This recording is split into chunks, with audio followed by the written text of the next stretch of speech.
성경에 나오는 우리 크리스찬들을 향한 그 명령 가운데서 뭐 다 중요한 명령이겠지만 가장 중요한 한 가지 핵심 명령을 꼽는다면 바로 이 용서하라라는 그런 용서하라라는 명령이 됩니다.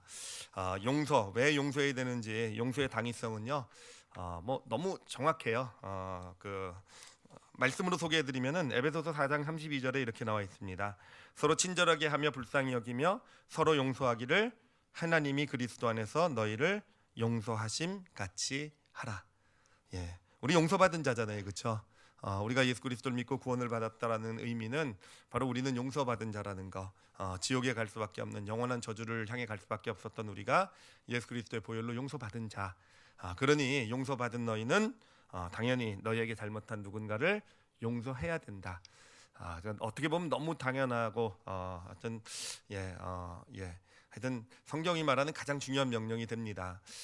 특히 예수님의 가르침을 보면은요, 이 용서에 대한 어떤 명령이 더더욱 이렇게 두드러지는 것을 보게 돼요. 예수님은 어떤 중요한 가르침을 이렇게 주시고 나서요, 꼭 결론에 보면은 용서하라는 말씀을 꼭 덧붙이세요. 주기도문을 가르쳐 주고 나서도 이렇게 기도하라 하시더니 주기도문의 마지막 결론은요, 바로 용서하라. 너에게 잘못한 자를 용서하라.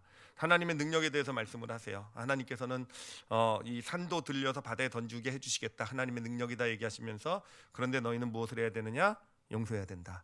그러니까 예수님은요 요즘식으로 얘기하면은 기승전 용서세요.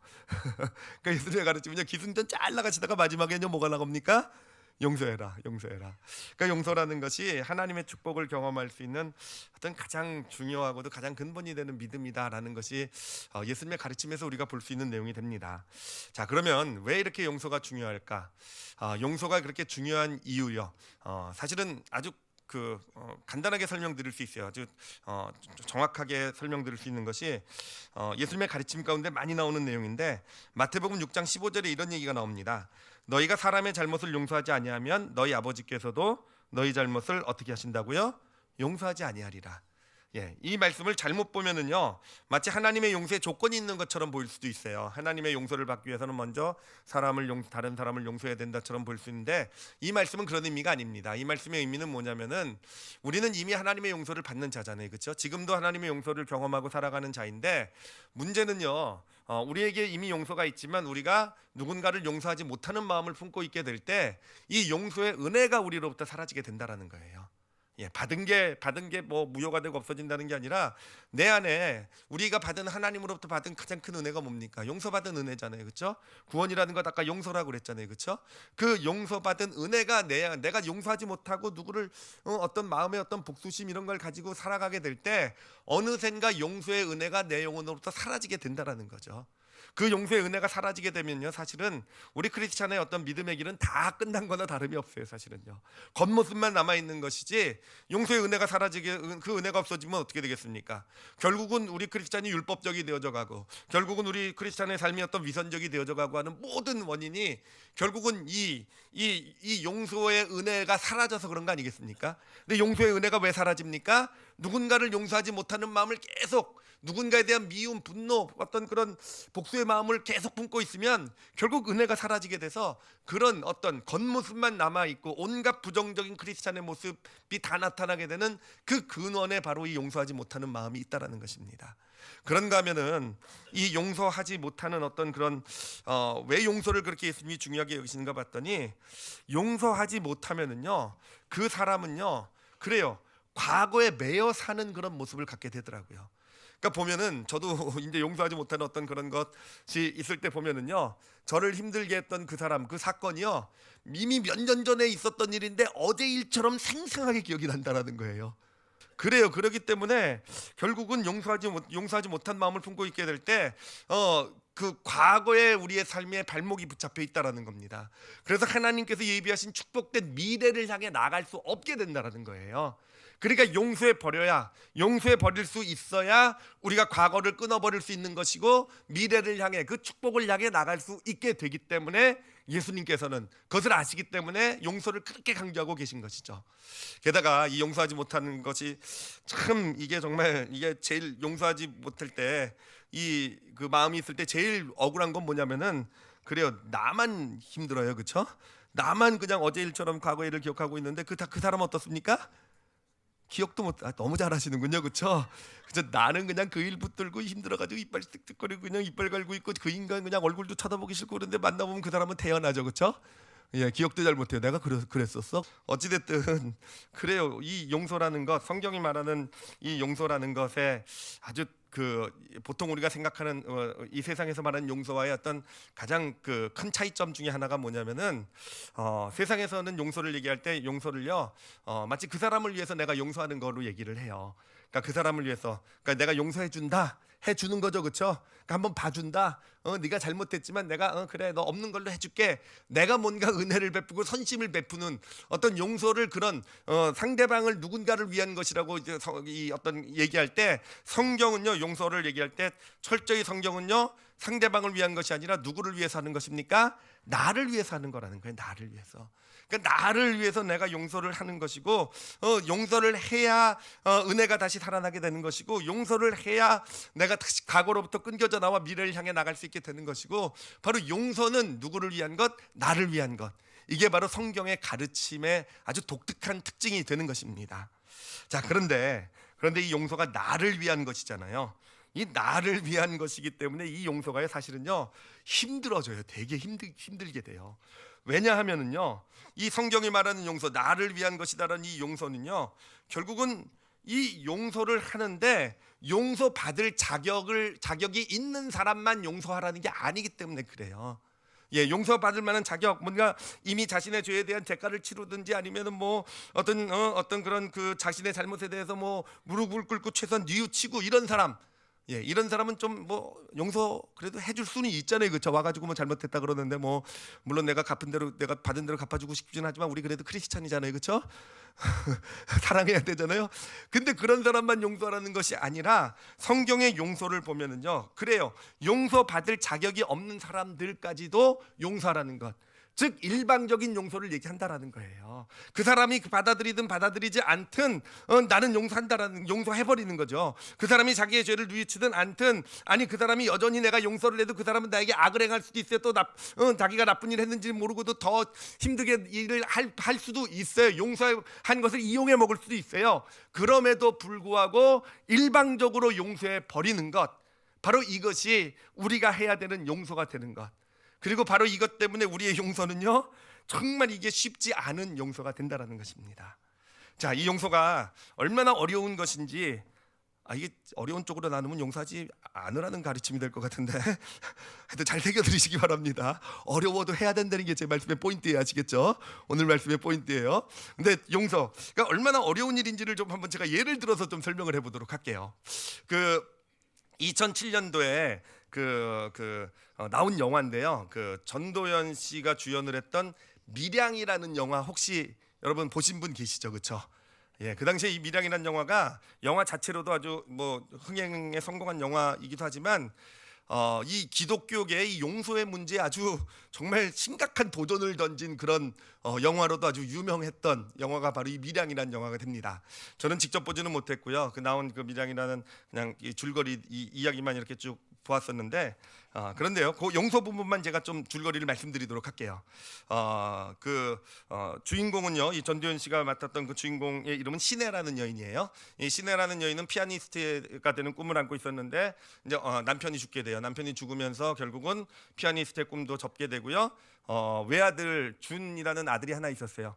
그 아들을 데리고 이제 밀양에 내려가서 피아노 학원을 하면서 이제 겨우겨우 이제 살아가게 됩니다. 근데 그러던 어느 날 이 아들이요 유괴범에 의해서 납치가 된 거예요. 근데 납치가 되고 나서 된 걸로 끝난 것이 아니라 결국은 이 아들이요 납치범에 의해서 살해를 당하게 돼요. 그러면서 정말로 이 여인은 어떻겠습니까? 그 남편도 잃고 하나 있었던 그 아들까지도 그렇게 비참하게 죽음을 경험하면서 정말 지옥 같은 어떤 삶을 지내게 되죠. 근데 그 지옥 같은 삶을 하루하루 지내면서 이 여인이 결국 의지하게 된 것이 바로 이 교회가 된 거예요. 예수님을 믿는 믿음이 된 거예요. 그래서 이 사람 교회를 다니면서 신앙을 의지해서 하루하루를 살아가게 됩니다. 그러면서 어떤 그 신앙심이 점점 자라게 되고 믿음이 성장하게 되고 하면서 어디까지 이르게 되냐면은 어느 날 성경의 가르침을 받고 나서 이 유괴범을 예, 하나님께서 용서하라고 말씀하셨잖아요. 원수까지도 사랑하라, 용서하라 말씀하신 이 말씀을 붙들고 유괴범을 용서하기로 결심을 하게 됩니다. 그래서 이 여인이 이제 굳은 결심을 하고 내가 이 유괴범까지 용서하리라라는 마음을 가지고 교도소에 면회를 가게 돼요. 이 유괴범이 잡혀 있는 교도소에 면회를 가게 되고요.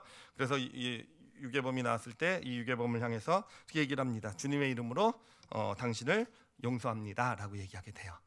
근데 이 유괴범이요, 뭐라고 답을 하는 줄 아십니까?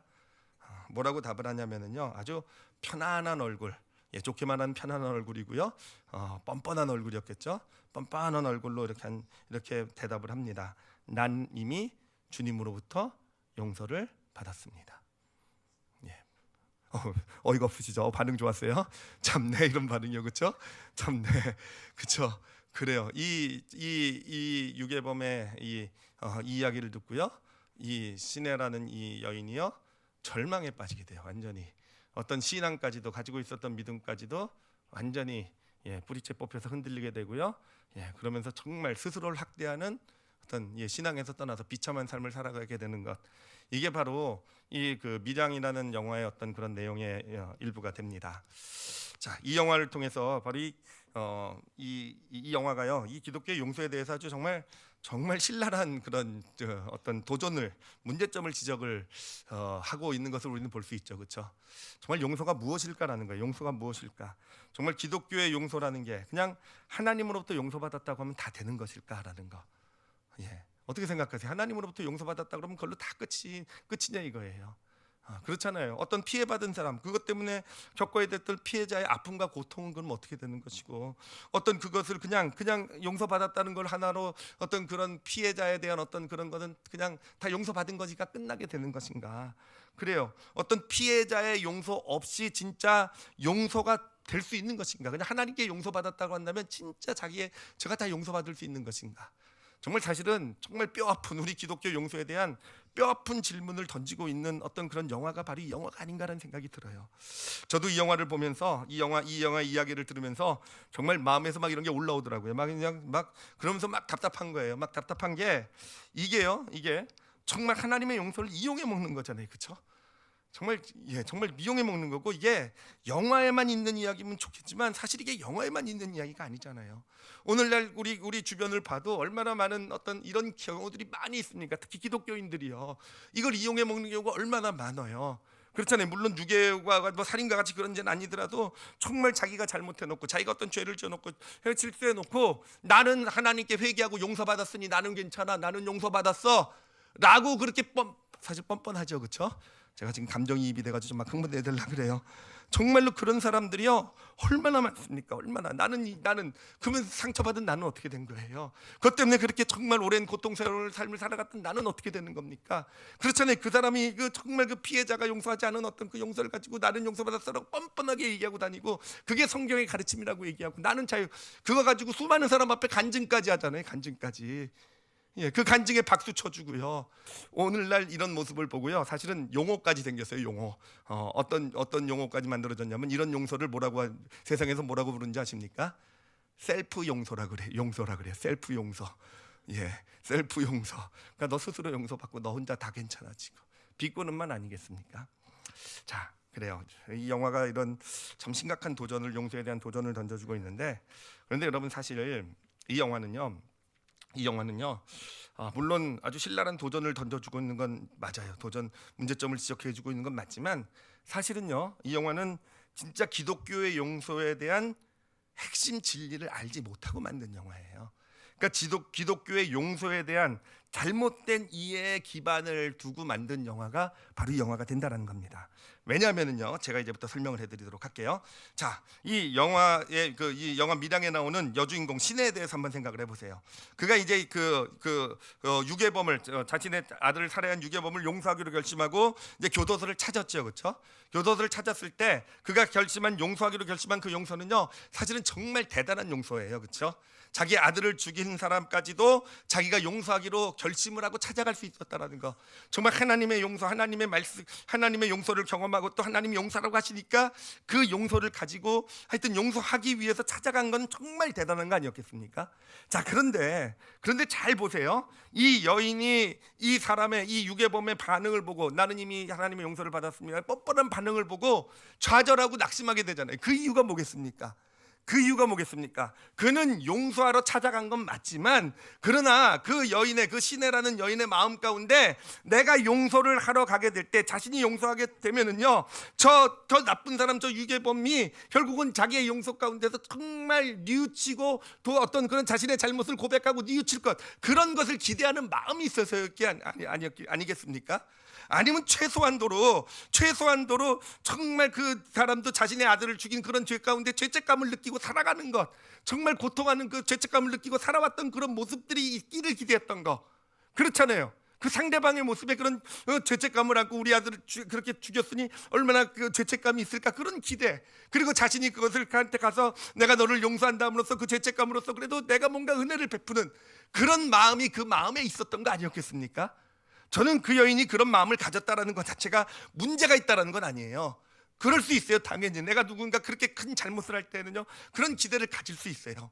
그렇지만 그것은 성경이 말하는 완전한 용서는 아니라는 거죠. 성경이 말하는 완전한 용서는 무엇입니까? 완전한 용서는요, 일방적인 용서라는 거예요. 상대방의 모습에 상관없이, 상대방이 죄를 뉘우치는가 안 뉘우치는가 그것과는 상관없이, 상대방이 여전히 어떤 그런 어떤 죄 가운데 살아가는 것과 상관없이, 나를 힘들게 하는 것과 상관없이, 얼마나 뻔뻔하게 사는 것과 상관없이, 성경이 말하는 용서는 뭐겠습니까? 나를 위한 거라는 거예요. 나를 위한 거.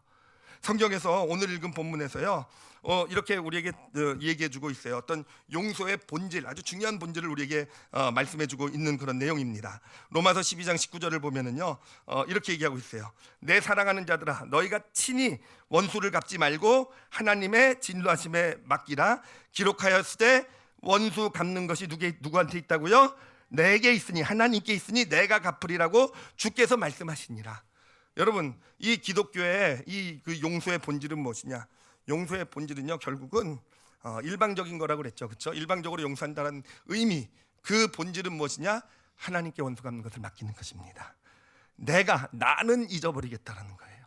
나는 끊어버리겠다라는 거예요. 나는 더 이상 기억하지 않고, 그러므로 과거로부터 나는 자유해질 것이고, 그 사람의 어떤 모습은 나랑은 상관없는 것이 될 것이고, 나는 일방적으로 용서해버리니 하나님께 맡겨드립니다. 이게 기독교의 용서의 근본이 된다라는 거. 그래요.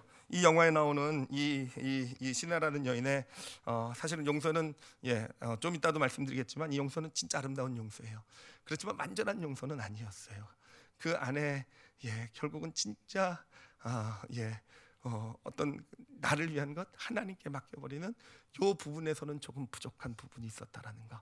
근데 이 영화를 보면은요, 너무 피해자 쪽에다가 그 유괴범 쪽에 초점을 맞춰요. 죄 지은 사람 쪽에, 용서를 받아야 되는 사람 쪽에 맡겨놓고, 어떻게 용서받아야 되는 사람, 그거를 지적해놓은, 그쪽에를 지적해놓은 거는 그래요, 그럴 수 있어요. 그건 진짜 잘못일 수 있지만, 이 영화에서 부족했던 점은요, 용서하는 자의 진짜 용서가 무엇인지에 대해서는요 잘 모르고 했던 거기 때문에, 단순히 그냥 이 여인 어떤 뉘우치지 않는 어떤 그 유괴범의 어떤 그런 셀프 용서받은 한 그런 거 보고 좌절하는 것밖에는 그릴 수 없었던 게 영화의 한계가 아니었나라는 생각이 듭니다.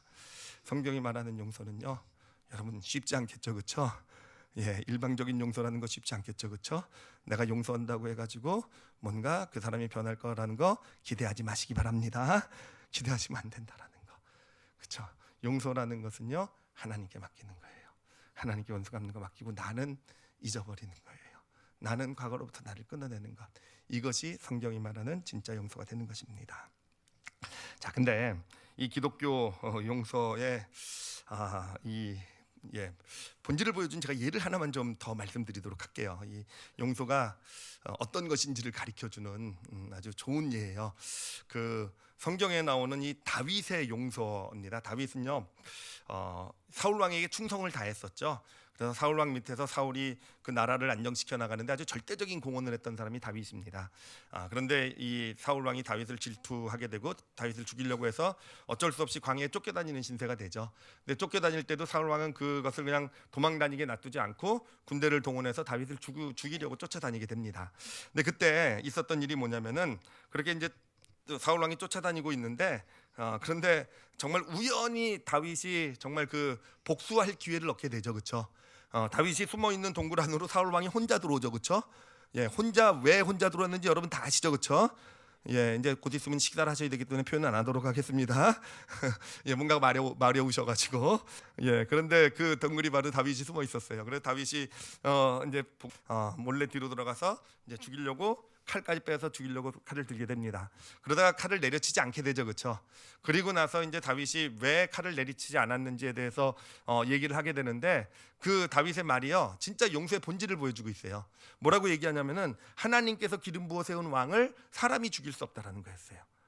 그러니까 다윗의 이 용서의 의미는 뭐겠습니까? 진짜 용서하고 죽이고 싶었죠. 진짜 자신을 이렇게 정말 비참한 신세로 만들고 자신을 그런 정말 이스라엘의 그 군대 대장에서 정말 범죄자, 범법자, 이 도망자로 만든 이 사울 왕, 지금도 자기를 죽이려는 사울 왕, 정말 자기가 이 복수의 칼날을 내려치고 싶었지만 그 복수의 칼날을 누구한테 맡긴 겁니까? 하나님께 맡겨드린 거예요. 하나님께서 기름 부어 세우신 왕이니 하나님 당신께서 처리해 주십시오. 나는 용서합니다. 정말 다윗의 이 고백은요, 이 기독교의 용서의 본질을 보여주는 아주 정말 멋있는 고백이에요. 자, 근데 여기서부터 조금 이상한 부분이 성경에 나타나게 되는데 그게 뭐냐면요, 여러분, 다윗이 사울 왕을 용서해 준 것은 이 사건 하나가 아닙니다. 또 한 번의 사건이 있어요. 이 다윗 사울 왕을 용서해주고 나서 좀 시간이 흐르게 됩니다. 좀 시간이 흐르게 되고요, 여전히 사울 왕은요 다윗을 죽이려고 쫓아다니게 돼요. 죽이려고 쫓아다니게 될 때 이번에는 다윗이 어떡하냐, 우연히 사울 왕이 이렇게 일을 보러 들어온 게 아니라 이번에는 다윗이 자기의 부하들 중에서도 가장 용맹한 부하 몇 사람을 이끌고 사울의 진지로 밤에 몰래 야습을 침입해 들어가게 돼요. 그래서 이 겹겹이 쌓인 어떤 방어막을 몰래 뚫고 들어가게 돼서 결국은 사울 왕이 잠자고 있는 그곳까지 들키지 않고 가게 됩니다. 그리고는 거기서 사울 왕을 보고 다윗이 또 한 번 사울 왕을 죽이려고 했다가 안 죽이게 된다는 거예요. 안 죽이고 뭐라고 얘기하겠습니까? 첫 번째 용서했던 것과 똑같은 용서를 또 하게 돼요. 하나님께서 기름 부어 세운 왕을 내가 사람이 죽일 수 없다 그러거든요. 칼을 내려치지 않고 그냥 다시 그 힘들게 들어왔던 그 적의 진지를 빠져서 도망가게 돼요. 여러분, 이 사건을 보면서 예전에 그냥 그렇게 생각했어요. 성경은 맨날 똑같은 사건을 이렇게 두 번씩이나 기록하냐. 그런데 이번에 이 말씀을 묵상하면서 생각한 것이 이게 이상하단 말이에요. 왜 그랬을까 그러는 거예요. 다윗이 왜 그랬을까?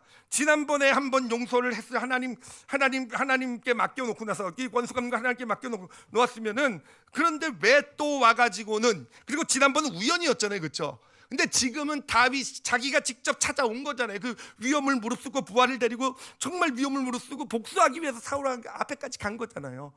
또 용서할 건데 왜 그런 고생을 했냐는 거예요. 또 용서할 건데 왜 가가지고는 그렇게 힘들게 가가지고 또 칼을 내려칠 뻔하다가 또 다시 그런 어떤 용서의 어떤 그런 고백을 하고 왜 나왔을까 하는 거예요.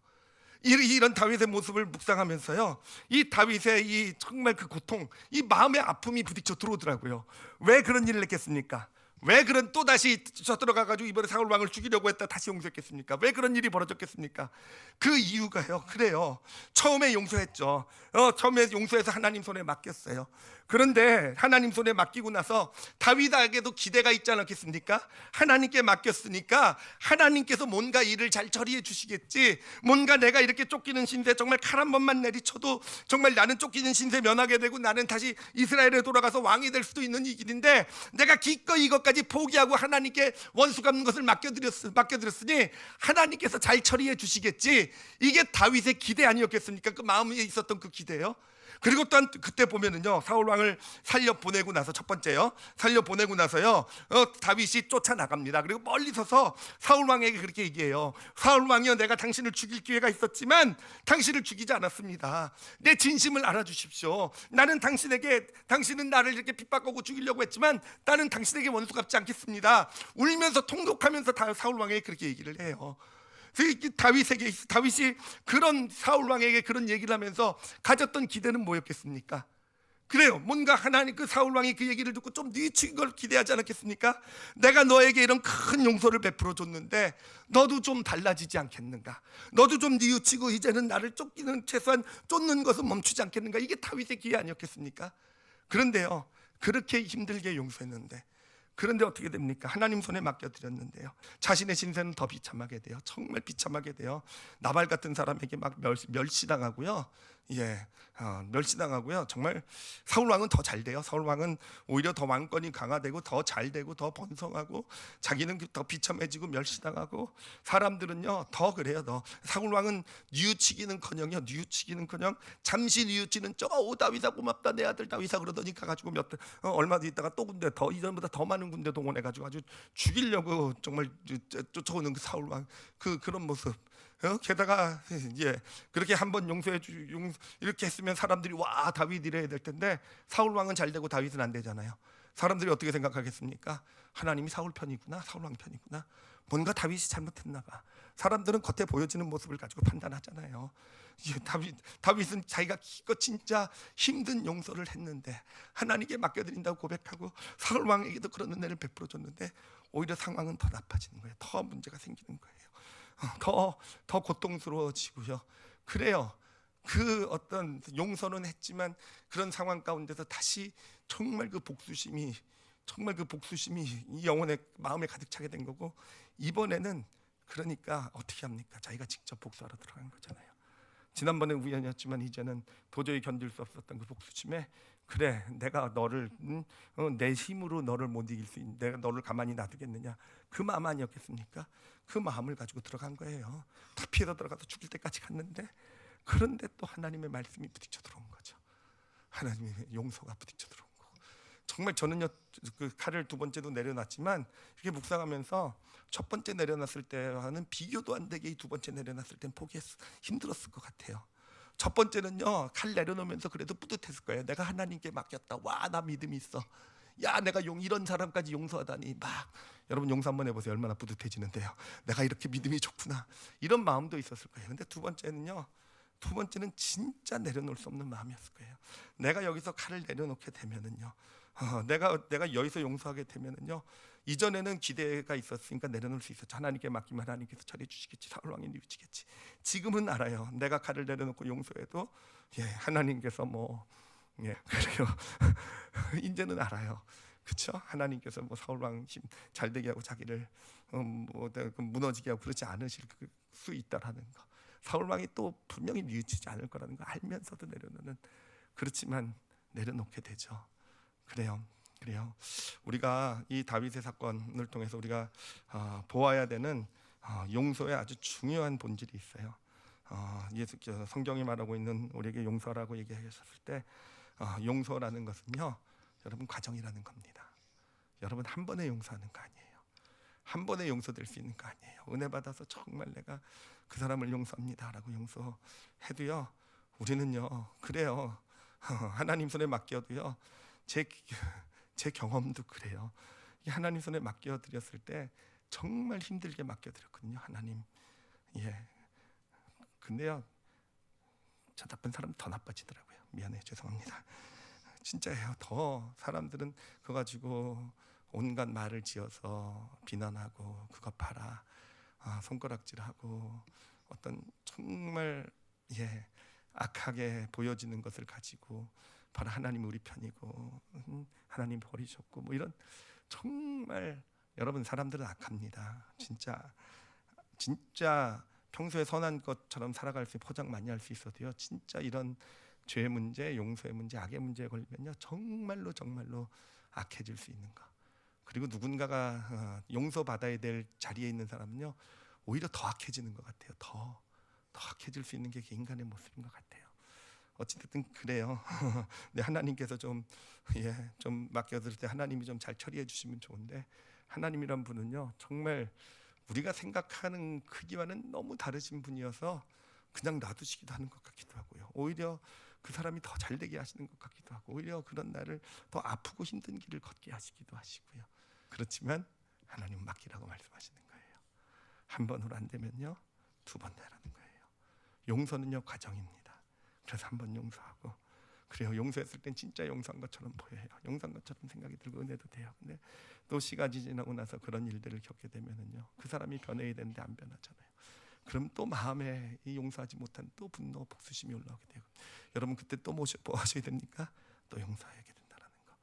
그래요. 그렇게 해서 용서는요 과정을 통해서 완전한 용서가 되어져 가는 것입니다. 다윗의 첫 번째 용서도요 분명히 이것도 용서예요. 진짜 좋은 용서예요. 진짜 아름다운 용서지만 그건 용서의 시작이었어요. 다윗의 두 번째 용서는요, 그래요, 그게 진짜 용서의 완성. 완전히 그 과정을 거쳐서 자신의 과거를, 아팠던 것을 하나님께 완전히 맡겨놓는, 과거로부터 끊어져 나가는 그런 용서가 두 번째 용서가 되었던 것입니다. 그리고 성경을 보면은 놀라운 것이요, 다윗의 쫓기는 삶 가운데 터닝 포인트가요 바로 이 두 번째 용서와 함께 와요. 첫 번째 용서하고 나서는 다윗은 여전히 힘들고 고통스럽고 멸시당하고 어떤 그런 과거에 매여 사는, 쫓기는 것이 인생인 것을 보게 돼요. 근데 두 번째 용서를 하고 난 다음부터 성경을 보면은요 다윗의 발걸음이 미래를 향하게 나가게 돼요. 미래를 향하게 나가는 발걸음이 되는 것이고, 그리고 그때부터 하나님께서 그에게 공동체를 주시고 성장시켜 주시고 준비시키시고 하나님의 왕으로, 세우신 왕으로 세워져 나가는 그런 축복의 길을 걸어가게 되는 것을 보게 되는 것입니다. 그래, 하나님은 하나님께 원수 갚는 것 맡기면은요, 그래요, 하나님은 궁극적으로는요 결코 실수가 없으신 하나님이심을 믿습니다. 그렇기 때문에 궁극적으로는요 여러분, 그래, 우리가 용서하고 또 용서하고 용서하면은요 결국은 아무것도 변한 것처럼 없는 것처럼 보이고 더 나빠지는 것처럼 보여도 결국은 하나님께서 손을 대실 줄 믿습니다. 다윗 왕의 경우도 그렇잖아요. 사울 왕 결국은 그 당시는 잘 나가는 것처럼 보이고 그랬을 거예요. 다윗이 그 자기를 두 번이나 살려준 걸 보면서 마음의 가책은 좀 느꼈을지도 몰라요. 그렇지만 괜찮으니까, 그렇지만 삶에 문제가 없으니까. 그렇지만 그 마지막은 어떻게 됩니까? 더 비참하게 무너지는. 오히려 사울 왕의 그런 모습은 다윗에게 참된 용서의 능력을 가르쳐주는 그냥 도구로 쓰임받는 것밖에는 되지 않은 거 아니겠습니까? 그러므로 하나님 신뢰하고 믿으시기 바랍니다. 하나님 신뢰하고 믿으시고요, 하나님이 원수 갚는 것이 진짜 원수 갚는 것이 돼요. 그렇다고 그 사람이 망가뜨리고 무너진다는 것이 아니라 그 사람이 진짜 돌이키고 회개하면은 진짜 하나님께서 다시 세워주시겠죠, 그렇죠? 그렇지만 진짜 돌이키고 누이치지 않으면 하나님께서 그 마지막 어떻게 되겠습니까? 그래서 저는 밀양이라는 영화를 보면서도, 그 영화에 대한 이야기를 들으면서도 그런 생각을 했어요. 그 유괴범 있잖아요. 유괴범 뻔뻔하게 나는 이미 용서받았습니다, 주님으로부터. 그래요. 그때는 편했겠죠. 나 용서받았으니까 뻔뻔하게 죄책감 없이 내가 잘못한 그 사람에 대해서 사과할 필요도 없이 난 이미 용서받았는데. 그런데요 영화가 거기서 끝내서 그렇죠. 그 사람의 뒤에 인생을 보면 정말 비참해졌을 거예요. 정말 비참해졌을 줄. 비참해. 근데 영화니까 제가 영화 가지고 결론을 이렇게 마음대로 만들어도 뭐 소용은 없는 줄 알지만 어찌 됐든요 그렇다라는 거예요. 그리고 시내라는 여인도 그렇게 생각해요. 그래요, 그의 첫 번째 용서 진짜 멋있는 아름다운 용서였지만 다윗의 첫 번째 용서와 같은 거였어요. 아직은 부족한. 그렇지만 그게 진정한 용서였기 때문에, 영화는 용서의 본질을 모르기 때문에 그 여인이 그것 때문에 정말 스스로 학대하는 그런 삶을 살아가는 걸로 그렸지만, 아니요, 저는 하나님께서 다시 찾아와 주셨을 줄 믿습니다. 그래서 정말 그 어떤 오히려 그 힘들고 큰 그 마음 가운데 하나님께서 은혜 주셨을 것이고요. 그래서 완전히 용서할 수 있는, 그래서 정말 미래를 향해 나갈 수 있는 그런 축복의 길이 영화지만 실제 삶에 있었다고 한다면 그렇게 열려져 갔을 거라고. 우리가 지금 하나됨의 믿음에 대해서 나누고 있는데, 그 세 번째 믿음은 바로 용서예요. 여러분, 용서라는 것은요 우리 크리스찬의 믿음 가운데서 사실은 가장 강력한 능력이 있는 믿음이 바로 용서입니다. 그래요, 우리는 크리스찬의 능력을 얘기할 때 기도의 능력도 얘기하고 예수 이름으로 무엇을 능력을, 권세를 얘기하기도 하고 여러 가지 능력을 얘기하지만, 여러분, 우리 크리스찬에게 있어서 가장 강력한 능력의 믿음은 용서예요. 여러분, 용서로부터 모든 게 다 출발합니다. 내가 용서해 버릴 수 있으면은요 그 안에서부터, 그래요, 당장은 아닌 것처럼 보여도 모든 것이 제자리를 찾아가게 되는 것이고요, 그 안에서부터 정말 하나님께서 미래를 열어주시게 되는 것이고, 분명히 하나님께서 내 삶의 모든 것을 합력하여 선을 이루시는 그런 축복 가운데 우리 삶이 세워져 나가는 그런 시작이 용서 가운데 있는 줄을 믿으시기를 바랍니다. 그래요. 그래서 우리 용서하시고요. 예, 한 번씩은 다 용서해 보셨죠, 그렇죠? 네, 용서는 계속 하셔야 돼요. 그래 사단은요 그런 일을 해요. 우리가 누군가를 용서해도요, 내가 용서 진짜 은혜 받고 누군가를 용서해도요, 사단은 와가지고 계속 그 사람의 모습을 눈에 보이게 해줘요. 네가 용서해봤자 소용없지 않느냐. 그 사람 안 변해. 그 사람 너 또 힘들게 해. 그 사람 너 용서해줘도 자꾸 그 사람 쪽에 상대방의 초점을 맞추게 하는 게 사단이에요. 그래서 우리에게 용서를 잃어버리고 다 자꾸 미움과 복수의 마음을 품게 하신다는 것. 근데 하나님은 우리에게 오셔서 무엇을 하십니까? 그런 우리에게 계속 은혜를 주세요. 계속 용서받은 자의 은혜를 주시고요, 그러므로 용서할 수 있는 힘과 능력을 주시는 분이 하나님이세요. 여러분 그 싸움에서 꼭 이기시길 바랍니다. 용서는 결단이에요. 우리가 정말 결심하고, 예, 은혜가 있어서 용서하기도 하는 거지만 사실은 용서해버리면 은혜가 임하기도 하는 거예요. 그래서 용서하고 또 용서하고 또 용서하셔서 진짜 과거를 완전히 끊어버리시고 정말 하나님께서 예비하신 미래를 향해 나갈 줄 아시는 그런 저와 여러분이 되시기를 예수님의 이름으로 축원합니다. 기도하시겠습니다.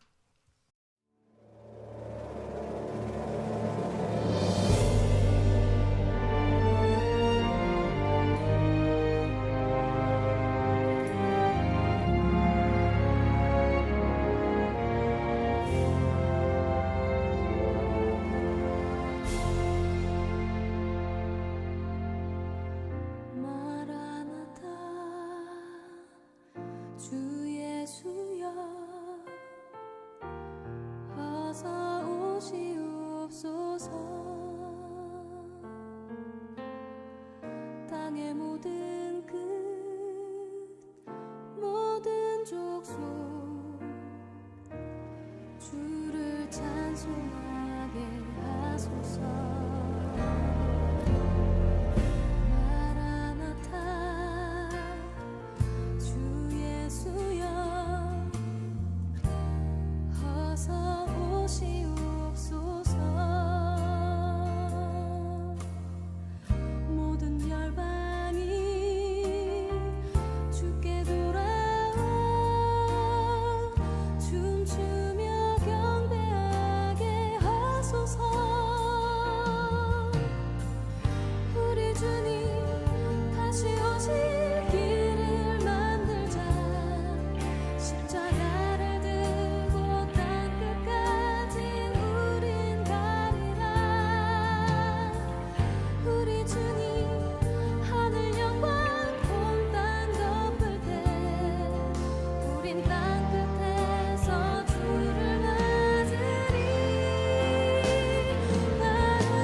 찬송하게